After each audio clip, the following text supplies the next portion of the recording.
بسم الله الرحمن الرحيم الحمد لله رب العالمين الصلاة والسلام على رسول الله صلى الله عليه وسلم. السلام عليكم ورحمة الله وبركاته. أكم جرتن ورين سيرة جل والإنجرو لولا أحود سجنتا لولا أحود ينفن أمر ليدا قويا تكوفي أكنا نرى فرأتشون والتمنو جتكوف لما nidhaamna amma nutti dheerate asii achi deemuun yeroo dheertu nurraa fixa. Torbaan maalitti beellamanne ajjeefamuu Ubayy ibn Khalaf jennee dhaamne akka ibnu Ishaaq jootti ergamaan Rabbii sallallahu alaihi wasallam gaara godatti ol bayanii isaanii jiru Ubayy ibn Khalaf as bahee mee Muhammad eessa jira أرانتني يوم محمد نجاها قال ربي نجاها نقل تنجي درت أسباب بر إني جنان صحابة رانمني توكو يا إرجما ربي صلى الله عليه وسلم نما توكو هيا ميها أتبه قريتشقطو في جناني إرجما ربي صلى الله عليه وسلم إيسا جانين ها أسلفو ها أسليهاتو إتليسا جانين إني أسلحاتي جنان إرقام ربي صلى الله عليه وسلم الحارس ابن السمتان نما جامورا تيجي فلاتي ورانا فلاتي إرقام ربي صلى الله عليه وسلم اتقلكسي لفي مرمتي عن توتانا بيران درعي إساتا وفتيجرو خيسا الاتناك درعي خيسا الاتناك xiqquma tuqame akwaan ajaa'ibaati wamagaa rabbii murteeyse xiqquma tuqee kana fardarraa gatantaraa akkatti kara warraa u'u jaa gadoodaa akka horitti gadoodaa kara warraa qajeele jan kara bakka kaambii jaratti Muhammad na ajjeese jaa sallallahu alaihi wasallam gara warra isaanii qajeele yaa Ubayy maal taate onnee tan ta'eessa keeyse maali boo haganaa jecha akkanatti iyyitaa akkati gadoodda maal si gooda xiqqumuunoo si boncorte wanti dir'ii keessanii wallaahi Muhammad yoo hancufallee natti tuftan cufti isaatuun ajjeeftii amma dura gaafa makka jiru natti dhaaddatee turee je'eet hedduu waswaase duuba akka jallinarra jiru ni beeka. Sahih al-Bukhari keessatti akka dubbatametti gaafa makka jiru ergamaa rabbitti sallallahu alaihi wasallam dhaaddatuu ture farda nyaachisee farda sirritti wanni qallabee farda kanaan akka isa ergamaa rabbi ajjeessuudhaa deemu itti dhaaddachuu ture ergamaa rabbitti sallallahu alaihi wasallam insha Allah yoo rabbi je'e akka isa ajjeesu itti dubbate jecha san sammuu keessaa qaba Ubayyi sanii wajji shakkii hamtuututti jira duba boodarra otoo karaa gandaati yaa jiranuu bakka sarfit jedhamtutti du'ee achitti awwaalame odeessa warri siiraa keessatti dubbatamu Allahu alam Abdullah ibn Umar osoo karaa san deemuu yeroo dheertuu booda ibidda tokkootu achiin akkatti lafaa bahee xiixa jawwajiijni ibidda hogga achi laalan Ubayy ibn Khalaf keessa jiraa jaan qiila tahee waqiilaa tahee kitaaba kanarraan agarre sheekha tokkoon akkana jedhu dhagahe garuu sheekuma hedduu gaanamaa wannaati ittiin gaafatamu jecha wanni sheekati wanni sheeyni sun barsiisu qissaa tahee Allahu alam hogga ibidda kan achi laalan bakkuma tana beekadhu bakkuma ammaan tana sarfii tana ganduma inni itti ajjeefame kana bishaan je'ee kadhata jaan namni kun Ubayy ibn Khalaf fi namni ibidda kan keessa dhaabbatu achi golaalanii argan Ubayy ibn Khalaf bishaan je'eet dheebuu akka dheebuu itti jirtutti kadhata malaayikaa tokko duuba dhaabbataa jiran. Tun qissallee ta'uu taatu Allahu alam hin beeyne. Ani kitaabarraa kan agarree sheeka tokkoon himu dhagahe akkasitti akka bishaan ittiin kennine akkuma ergamaa Rabbi sallallahu alaihi wasallam dubbatanitti irra hamaan namaa irra jibbamaan namaa nama harka nabiyyiitiin ajjeefame nama rabbiin akka malee dallansuu rabbii akka malee itti hammaattu nama harka ergamaa rabbiitti du'e duuba sallallahu alaihi wasallam. Ergamaa rabbii namni harka isaaniitiin ajjeesse Ubayy ibn Khalaf. Ubayy ibn Khalaf ergamaa rabbii sallallahu alaihi wasallam namni harka isaaniitiin ajjeesan. Hammeenya yaa qixaaxa isaa hammeenya. Haala sanitti duuba akka riwaayaa Abdul Aswad Urwarraa fi Said ibn Musayyib irraa odeessetti gaafa san Ubayy ibn Khalaf eefa nabiin isa waraane sallallahu alaihi wasallam isa madeesse akka sangaa horitti osoo oo'u jidduun akkana jaajilan. Rabbii nafseen di harka isaa jirtuun kakadhe rabbi beekaa miti. Kakadhe dhayinsa Muhammad na dhaye kana sallallahu alaihi wasallam dhayinsa Muhammad na dhaye kanarraa dhukkubbii na dhagahamaa jirtu odoo ganda warra ganda zilmajaaz kana keessa jiru ummata kana hundaa qoodanii dhukkubbiin natti dhagahamu jirtu sun subhaanallah barqixaaxuma rabbiiti rabbiin sabuma godheefi warra zilmajaaz kanaaf hundaaf irra qoodanii dhukkubbiin amma baadhee taa'u jiru kana ummata kana ni halaayitti ganda kana guutuu dhabamsiifti hagam takka dhukkubbiin akkam ulfaattu akka itti jirtu jecha xiqqumar horroccewanni qixaaxa rabbi asumarratu dhandhamuu eegale duuba haala saniin osoo akkanatti oo'u hujii isaati walitti dabalee achitti awwaalame jaan. Ergamaa Rabbi sallallahu alaihi wasallam fi sahaabonni osoo karaa gaaraa ol siqaa jiranuu otoo karaarra deemanuu dhakaan guddaan tokko karaa gubbaa jira.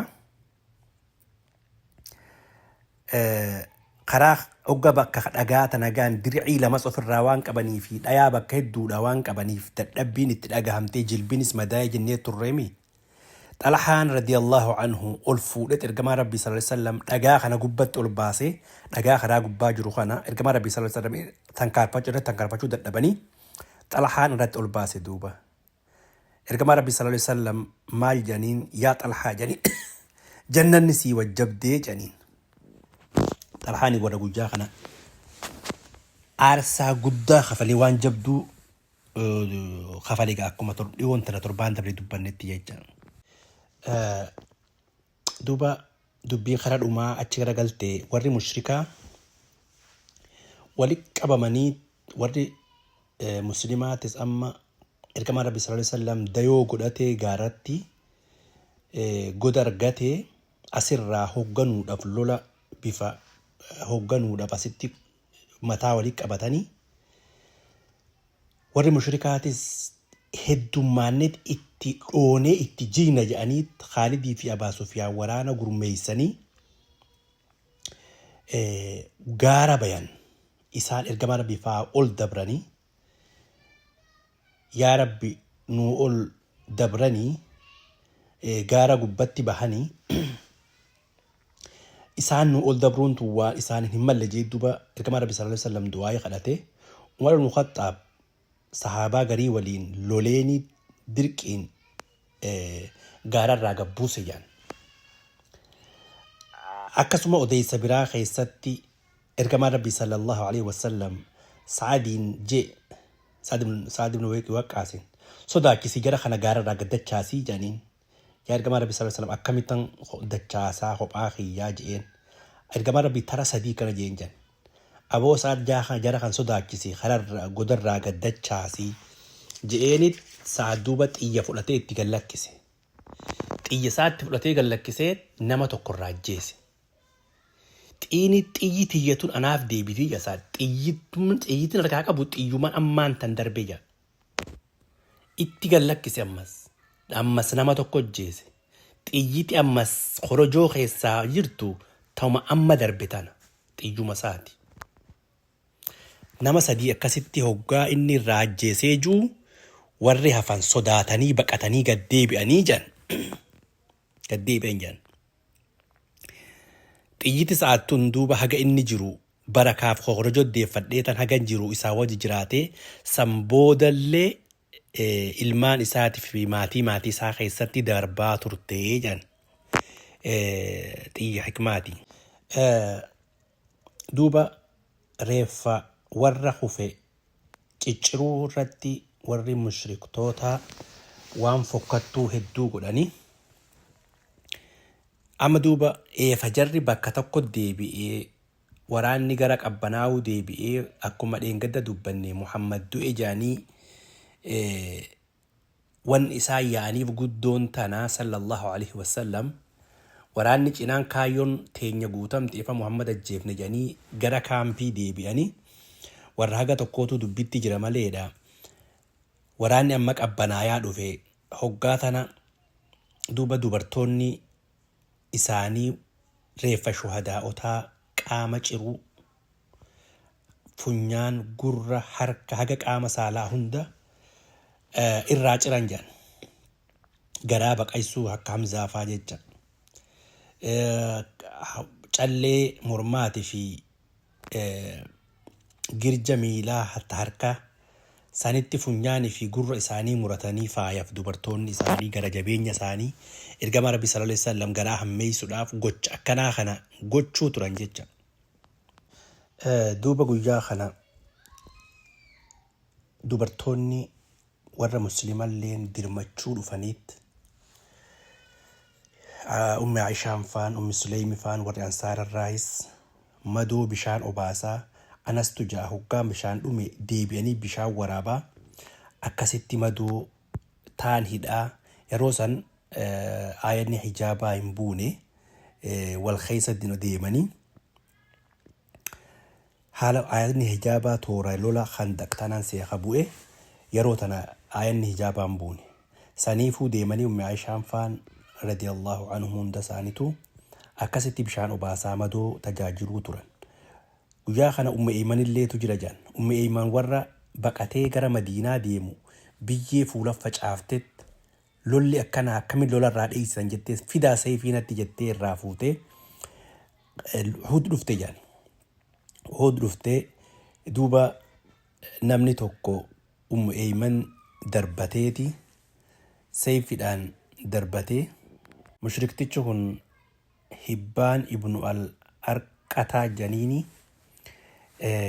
sayfiidhaan xiyyaan dhaheet hoggaa ishiin irraa huftee jettu huccuun irraa saaqamtee Ummu Eeman radiyallahu anhaa itti khofle jedhan. Ergamaa Rabbi sallallahu alaihi wasallam haalan dallananii Sa'adiin xiyya tana mee xiyya jinfuun qabne tanaan namticha kana gallakkisi jedhaniini haala sanitti ergamaa Rabbi sallallahu alaihi wasallam hoggaa isa itti gallakkisee jiru liqimsituu tan keessa itti naqeet achitti goggogaa lafa darbee hogga lafa darbu duuba akkasumatti isas huccuun irraa saaqamtee hogga tana duuba haga ergamaa Rabbi sallallahu alaihi wasallam qarrinfoon isaa mul'atutti ergamaa Rabbii khoflee jedhanii haala sanitti Rabbiin duuba Ummu Eeymaniin galata deebise.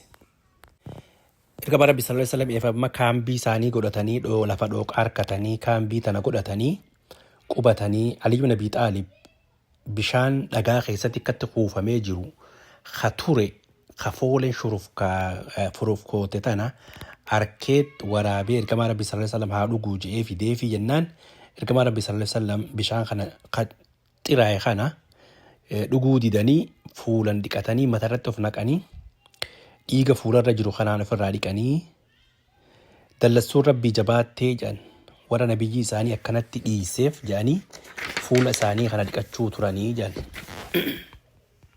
Namni Sahali jedhamu akkana jedha wallahi ani nama ergamaa Rabbi sallallahu alaihi wasallam dhiiga dhiqee nan beekaa ka ittillee buuse fi jedha Aliyyi itti buusatiif Faaximaan binti Muhammad sallallahu alaihi wasallam irraa dhiixee jedha hogga Faaximaan irraa dhiixu tana bishaan dhiiga dhaabuu dideetti look guyyaa kana guutuu ergamaa Rabbi sallallahu alaihi wasallam dhiini irraan dhaabbannee jaa beeka.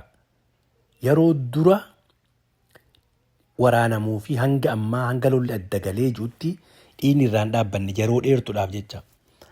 Haala saniin dhiini dhaabbachuu dinnaan hasiira meexii janii immoo maali wanniidha meexii gubdee daaraa isaa san irratti dhoottee haala saniin dhiini dhaabbatee jira.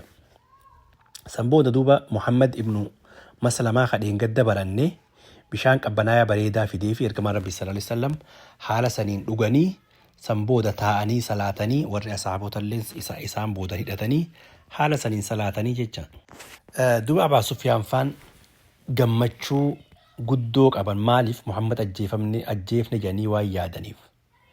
Kana duuba lollee amma qabbanaahee warri mushrikaa Makka deebi'uudhaaf darsa walitti qabatanii jedhanii Abuu Sufyaan achirraa lallabee mee Muhammad ni jiraa je'ee gaafate lallabe. Muhammad isin keessaa jiraa ajjeefamee mi'ee ergamaa Rabbii deebisinaa jeen. Ilmi abbaa quba haafaayoo deebisinaa jeen. Ibn al-Khaxaabiyyoo je'ee gaafii gaafate ergamaa Rabbii sallallahu alaihi wasallam irraa dhoowwe. Islaamni jarri sadeen kun islaamummaa keessatti bu'uura tahuu warri mushrikaatillee ni beekanii saniif isaanuma sadeen kan gaafatee dhaabbatee isiniif sadeen kana yoo isinirraa gaggeessine isin warri biraa qushaasha jusila akkasatti useetuma jechuudha qushaashalleen afaanitti ulfaatadha. Hisaaban na'ine jechuu jara kaan. Haala sanitti Umar garaa of dadhabe. Garaa of dadhabeet silaa kan ergamaa Rabbi sallallahu alaihi wasallam hin dubbatin jedhaniin garaan si haa gubatu nuti hundi ni jirra warri sadeen ati maqaa yaamte kun hundi ni jirra garaan si haa gubatu jeen. Yaa aduwwii Rabbi akkasitti garaan si haa gubatu jeeni Abuu Sufyaan duuba ammaan tana otoo waraanni keenya osoo nuti ciraan ji'iniin qaama warra shuhadaa'otaa kan mummurame kana ba'an dubartoota fi kana otoo nuti hin ji'iniin qaama isaanii muranii ammoo irraa qaba ajajullee baatu gammachurraa qaba. Osoo nuti ajajin cicciranii reeffa waraana keessanii garaa isin gubanii je'eeti har tokkoon akka hin ajajinii fakkeessee har tokkoon gammachuu ibsee jecha. Duba ergamaa Rabbi sallallahu alaihi wasallam callisanii haga ammaa dhoorkanii jennaan Abuu Sufyaan ucluu hubal je'amma. Ucluu hubal jennaan hubal gaanii beeytan Ka'abaa fuula duratti jiru sana jennee amma dura ka dubbanne taabota isaanii jecha. Taabota isaaniiti ergamaa Rabbi sallallahu alaihi wasallam ammaan tan duba of dadhabe garaa. Rabbii fi taabota walitti dhihee wal moggaa qabuun waan danda'amu miti. Naamusa namaatiif kareefuun tanaasuun naamusa nama dhuunfati. Muhammadii fi Abubakrii fonni jechuun naamusa nama dhuunfate. Rabbi immoo tarabbii obsuun bira dabruun hin danda'amu jecha. Haala sanitti ergamaa Rabbi sallallahu alaihi wasallam maaliif callitan hin deebiftanii hogganni ucluu hubal ji'u maaliif calliftan jedha jennaan maal jennee deebifnaa fi جانين دوبا هوكا إسان علوه بال جان الله أعلى وأجل جادي بساجين دور كما ربي صلى الله عليه وسلم هوكا إس بكتا كاسا قليف لتاني الله أعلى وأجل جانيسو دي بسوري أصعبو تاتيس دوبا أبو سفيان مالجي أمس عدتي لنا العزة ولا عزة لكم نتي عزة لكمنا إسن إسافو تنجي دوبا إذا كما ربي صلى الله عليه وسلم callisuun hin ta'u deebisaa jeen maal jennee deebifna jennaan Allahu mawlaanaa walaa mawlaa lakum ja'a deebisaa jeen.